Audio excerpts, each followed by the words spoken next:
Engraved on Karl Marx's tombstone in Highgate Cemetery in North London are the following words. The philosophers have only interpreted the world in various ways. The point, however, is to change it. Substitute the word professor for the word philosopher. We really don't have philosophers anymore, and you get right to the core of Marx's enduring attraction to the contemporary world. Marx demands that the intellectual class, the professors of law, sociology, history, women's studies, anthropology, journalism, and so on, come out of the ivory tower and join the barricades, to see themselves not as the preservers of the dusty past, but the creators of a new and glorious future. The lure has proven to be very strong, and it's not hard to understand why. How much more meaningful, exciting, and romantic to see yourself as an agent of change rather than a mere academic. How much more meaningful, exciting, and romantic to see the young people who fill up your classroom as potential soldiers in the cause. Send them into the world with the same revolutionary spirit, the same disgust toward bourgeois middle-class values that you feel, and you've done your job.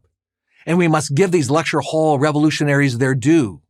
Look around. For the most part, they've succeeded. Drill into any current leftist movement, environmentalism, critical race theory, the massive expansion of the welfare state, not to mention diversity, equity, and inclusion offices at every university and major corporation, and you will find Marxism at its core, a contempt of the Enlightenment and the Judeo-Christian value system from which capitalism springs. Marx's most famous call to action, "Workers of the world unite," was not, of course, to the professoriate, but to the laboring class. That didn't work out so well. Workers, especially in the United States, turned out to be more interested in refrigerators than revolutions. The only barricade they were passionate about was a white picket fence in front of a green suburban lawn. Poor, benighted souls, the appeal of Marxism was somehow lost on them. Maybe because they didn't go to college. But the intellectual class never lost faith. Even after Stalin, even after Mao, even after Castro wrecked Cuba, even after Pol Pot murdered millions of his fellow Cambodians, even after Hugo Chavez destroyed the strongest economy in South America, the academic elite remained true believers. Indeed, in a world without faith, where God is dead, Marxism has become, in effect, a substitute religion. One of the major strengths of Marxism, in contrast to both modern liberalism and conservatism, is the unyielding commitment of its followers to this faith, to bear witness to it, and to act on it. It summons these followers to join a crusade to destroy the evil that is capitalism and to create the good that is communism. In our secular world, the Marxist ideal gives the Marxist true believer a reason to live, a reason to die, and a reason to kill.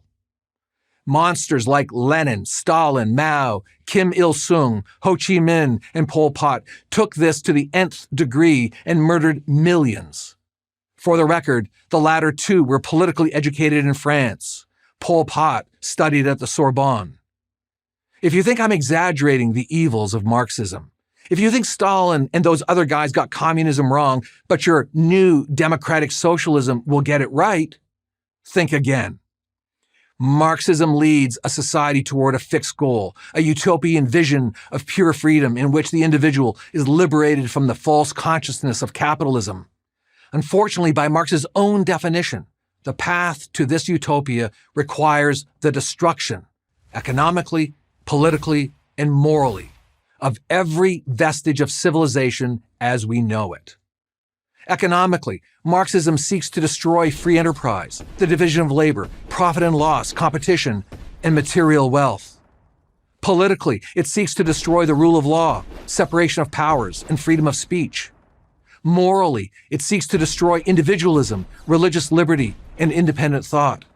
And on top of this rubble, it builds the all-powerful state ruled by an all-powerful elite.